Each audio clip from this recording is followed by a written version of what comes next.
What's going on YouTube? This is Anthony and it's time for a full cord delivery. My problem is all this wood is at the back of the yard that I'm trying to get to, and I'm also trying to start restocking for next year. So I've already picked out some wood from these crates and I want to get this wood out so that I can get into these.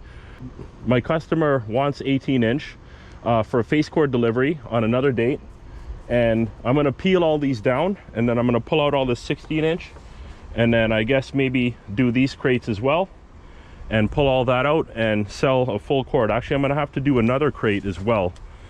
And so I guess this crate here, let's go take a look. Okay, so that's 16 because you could see the row in the center sticking out, whereas 16 takes up one side and you have a row in the middle. Let's get the camera set up and start peeling wood off of here, throw it down on the side. And this pile is some fresh oak, and that's gonna go in this crate in the end of it.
Okay, it took me about an hour and 45 minutes to load.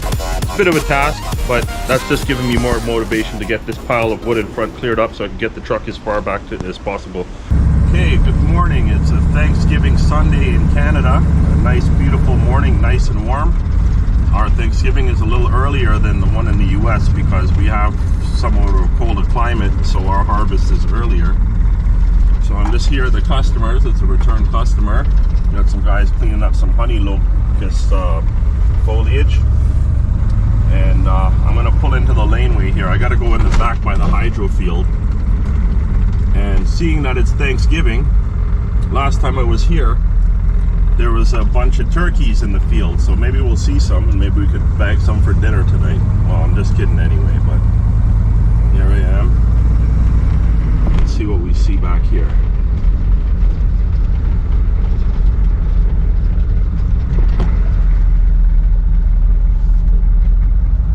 Cut the grass in here in a while.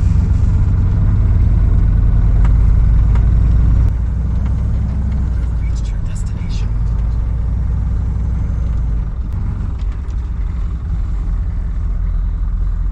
So I'm here with the customer Gary. How you doing, Gary? Good. How are you today? Good, thanks. Nice to see you. Must All be right. October, 1 year later. Yeah, I was thinking it's Thanksgiving. There's no turkeys in the field here. Well, there's lots to go around. Like they come, and there's got about 13, 14 that travel up and down here. Oh yeah. Different Okay. times a day. Oh yeah. Oh yeah. Beautiful morning. This is lovely, eh? It's, Yeah. 20 degrees at least. Yeah, it's supposed to be nicer tomorrow too. You have a dinner going on at all, or Yeah, family dinner.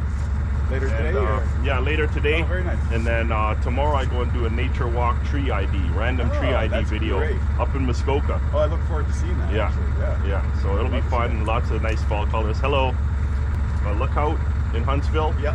And then there's a waterfalls in Bracebridge. Yeah. And then I'm going to go to a couple of the sites that are in between along the Muskoka River. Beautiful. And then I'm also going to look for another place to do the ID, because I'm just taking my viewers back to the spots where I went and did the last ID video. Yep.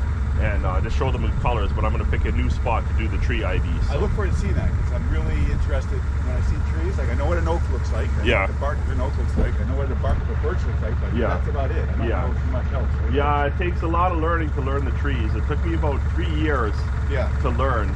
And then even after that, I wasn't quite sure. And sometimes I even find myself, even with my videos recently, you know, I'm 10 years in it, I'm making mistakes, and I look on video and I'm like, oh no, I made a mistake of the tree ID, right? But yeah, I've gotten a lot better. 3 years was the initial, and another 3 years, and I felt confident about how to ID my trees. You know what I mean? Well, it's funny. I looked over here, and the one I only recognize is the birch. Otherwise, like, this might be a red oak. That's sugar maple. Sugar maple. See, I have no idea. Yeah, we'll pull some out on the tailgate after. It's not too diverse of a load as usual. Yeah. Right. I guess I had certain species. I had a lot of them at the time. Yeah. And yeah, there might be up to 8, maybe even 10 species in my firewood loads. But yeah, this is about maybe 4, maybe 5 species at the most. Oh, very cool. So let's get it dropped and then we'll check out what we got here. Sounds good. So that's a cord, right? That's the shape of a cord right there. That's very cool. Yeah, I made this truck to hold 2 cords. Yep. So basically it's half a truck. Yeah, you can see that exactly what it is. Yeah. Okay. You need help? In a few minutes. The truck does the work. Yeah.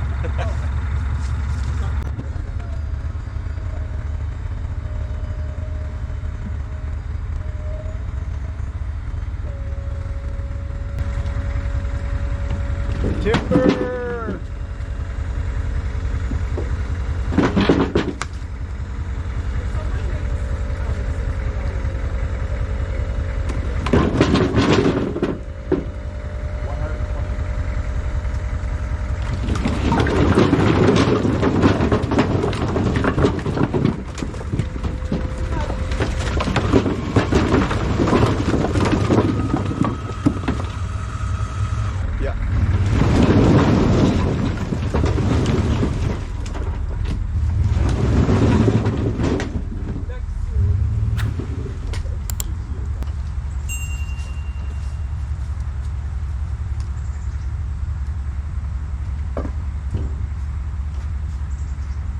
So, first species. Now, I'm not sure if this is mulberry or this is black locust. When on video, when they're watching, can identify it. Yeah, they could probably help, right? I'm not quite certain with this. I think because it feels really heavy, it's the mulberry, which tends to be, but sometimes the black locust can be pretty heavy too.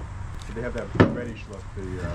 Yeah, now see, the reason why this wood didn't lose its color that much is because it's in the tote and it doesn't get much exposure to the elements kind of thing, right? It's literally buried in wood. The crates I store them are not the best for circulation, right? So that's why the wood tends to have some color. But the mulberry will, as I said, it will turn really burgundy color. Yeah. You know what I mean? And that'll dry right out over the next few weeks. Yeah, right? And then see, even here's some discoloration here. Yeah. That's probably moisture as well. Yeah. But you can see a little bit there. If this piece got more exposure to the elements, you'd be able to tell a lot better. You can see the little mark in there from the splitter. Oh yeah. Right? They put, it's like diamond plating. Right. When you have the little piece of elevation to, it's like grip. Right? Yeah. Place, yeah. So now what I'm looking at here, I'm trying to make a final decision on this as to what it is. Drum roll. And I'm thinking it's, you see when I see it stringy like this? Yeah. It's still even hard to tell whether it's mulberry or black locust. And if you had to, for $1 million? For $1 million? I'm going more with black locust. Black locust. We'll leave that one, and maybe somebody else could tell me in the comments. So then we have silver maple, and this is soft maple, which you call it's a lighter maple, and you can tell by the uniform bark. Which we have. Right, we have a tree over here. This one's a silver maple. Yeah.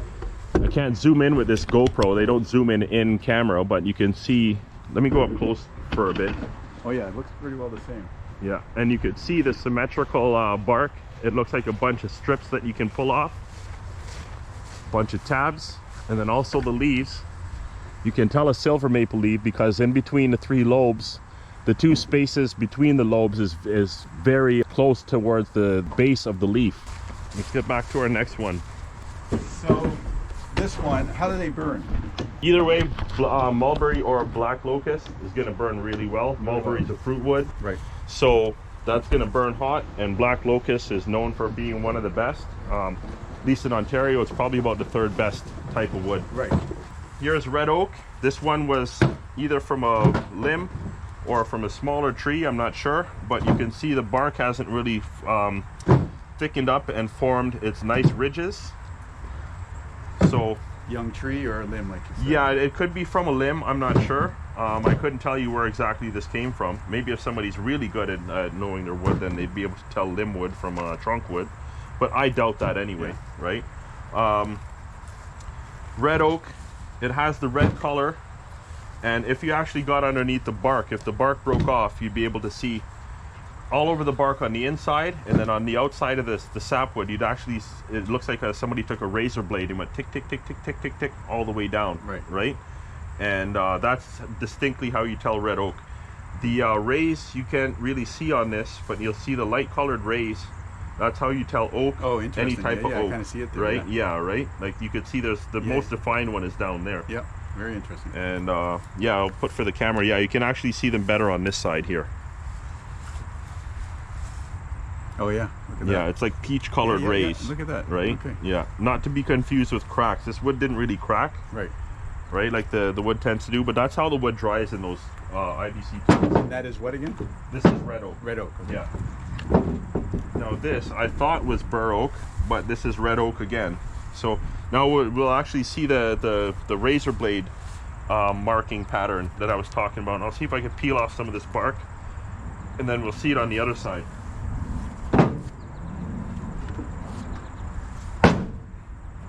No, it's not going to come out. Yeah. Okay. But yeah, you can just see there. You see that? Tick, tick, tick, tick, tick, tick, tick. Oh yeah. Yeah. Put a close up for the camera.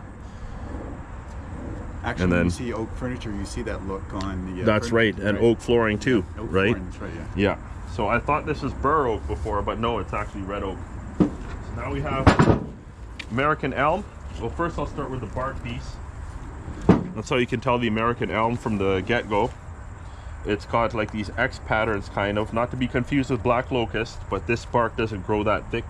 You can tell from up here, it looks like it's a bunch of layers, actually, these bark ridges. That's a really good way to distinguish American elm, is each bark layer looks like it's a bunch of layers on top of one another, as opposed to, you know, just a solid piece of formation, right? And then on the inside, it's very stringy. Yeah. You have a little brown in here, and you have a little light colored sapwood. And this stuff is so hard to split. Sometimes you'll get the grain of this wood, and it'll actually be like a snake. Oh wow. Going back and forth. So when you're splitting, the wedge is not just going through, you know, a bunch, like a few different fibers. It's going through, as it's going down through this, it's trying to cut through a pattern like this. So picture the axe, or you can't even use an axe to split this. Yeah. It just doesn't split. So if you picture the log splitter wedge going through here, the grain will be snaking. So you're actually cutting through the grain on a sideways angle as you're going down with the wedge. So that's why it doesn't split. And you can have a piece, I mean, this is from a piece that's about maybe 14 inches diameter at most, probably like 12 inch. Yeah. But sometimes you'll get a branch log, and you can't even split the branch log in half. You'd actually have to turn the branch log upside down just to get it to split into that's two. American elm. Yeah, that's it. So yeah, you'll have a branch log that is 2 logs, and you try and split it in half, and it won't even split all the way through. Wow. You got to turn it upside down. And how's sometimes.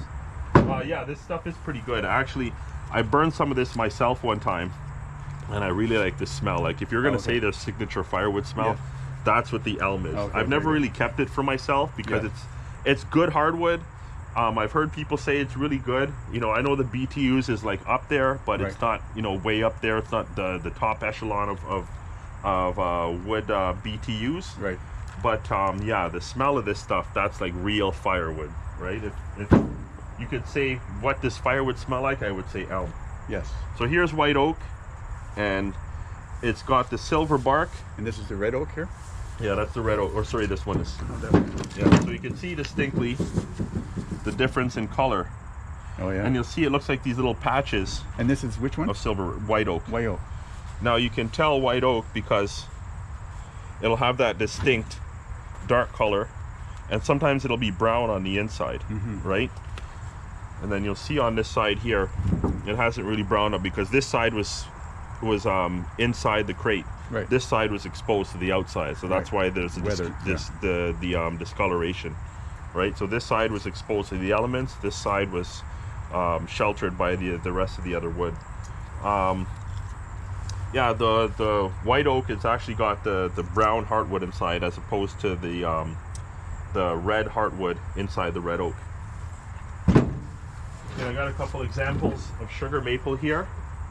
And I did this in my last delivery where I said the bark is not really uniform. Here's where it kind of looks uniform, but you could see it's not fully uniform. I mean, this piece maybe a little bit, but you can tell this is distinct from silver maple. And sometimes you'll see it looks like silver maple. I actually picked up some sugar maple one time that looked a lot like silver maple. Oh, interesting. And I called the guy, I said, are you sure? And he's like, no, the permit says silver maple. They don't make a mistake with the silver maple, right? Yeah, that's a silver maple. Yeah, bring that one out. Oh, yeah, so you could see the similarity there. Yeah, right? But this is darker. Yeah, but you could see there's this more of the ribbing here. Right. Right? And then this piece, it's got a little less of the ribbing, but right.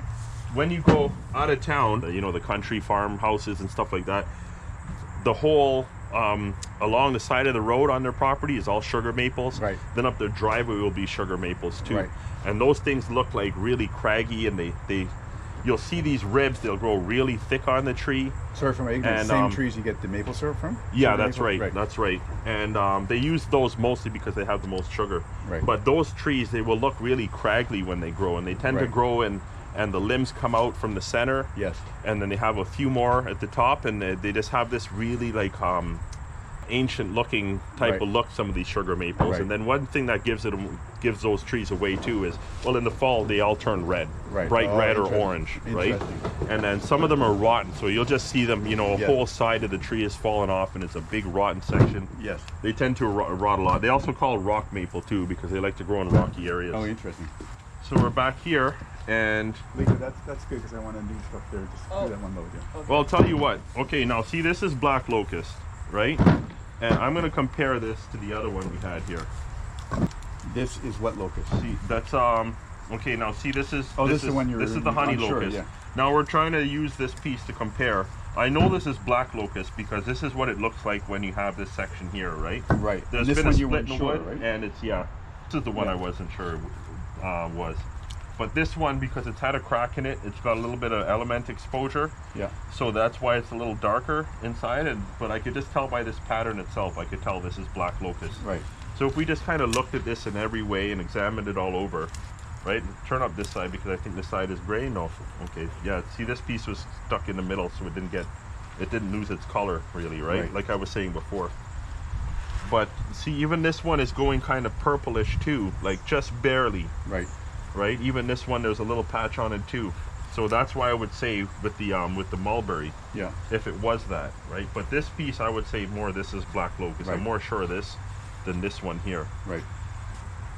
There's black walnut. That looks easy. It's got this purplish color. It actually looks purple when you first split it open, and then it turns into like that nice dark brown that they use in like the live edge tables.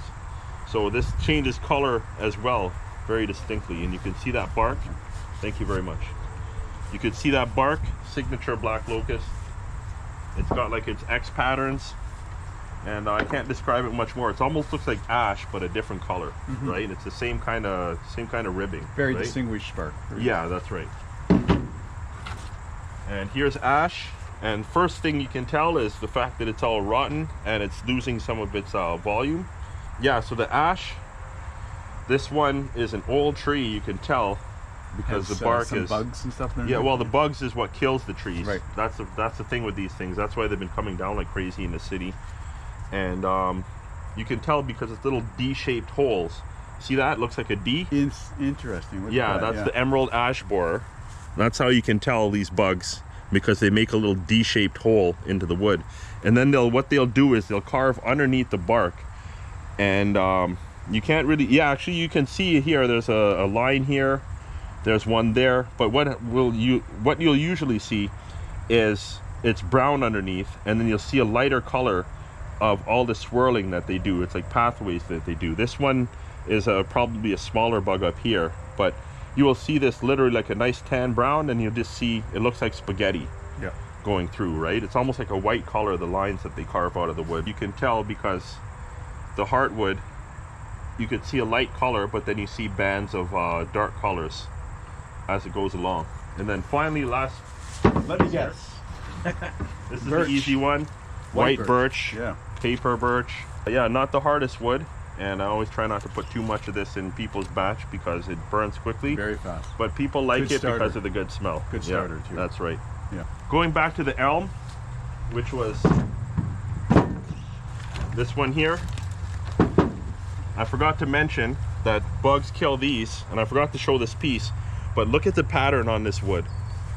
This is the Asian longhorn beetle that gets under the bark, and it carves these patterns. It carves a long trough in the center, and then it spirals out as it goes along. It burrows and comes back to the center as it goes along. It looks like a spider with like 40 or 50 legs kind of thing. Terrible thing, but beautiful design. Oh yeah, for sure. This is like artwork, you know?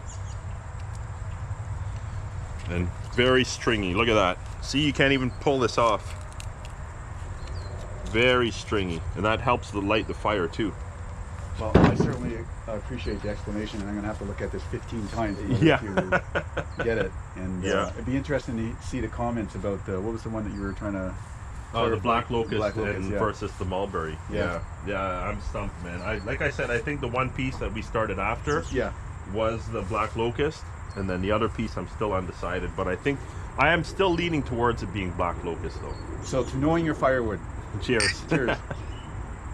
And when you're out of the city, it's harder to know the trees because they look more weather beaten. Oh, interesting. Yeah, so they don't have that, they don't have like that artwork kind of like look where it's just very distinct, right? It just looks weather beaten. Yes. And covered in like moss and not moss, but like the trees and algae that grows on it, right? Yeah, because they're really exposed to the cold. You know, it gets colder, and you know they get a lot more wind, not like in the city, right? Yep. So last year when you came, I wrote on each one, so I tried to get clear what it was, but I lost all knowledge. So if you see this video, this is going to be great. Yeah, there you go. And then you have some good websites talking about the different trees and looking at the bark. What you can do is just type red oak bark, and you'll see, you know what I mean, hickory leaves, kind of stuff like that, and then you'll see all the pictures of it, right? Yeah. So that's how I learned. So another 10 years. You said it's been 10 years. Yeah. I appreciate your explanation. As with you, got Thanksgiving dinner coming up. Yeah, happy Thanksgiving. Got to get the family ready and get the dinner ready. Yeah, and get more stuff than the turkey. Get more stuff in the turkey. Yes. Well, I'm a vegetarian, vegan. Oh yeah. Everyone else eats, but I prepare for them. So. Yeah. Okay. So.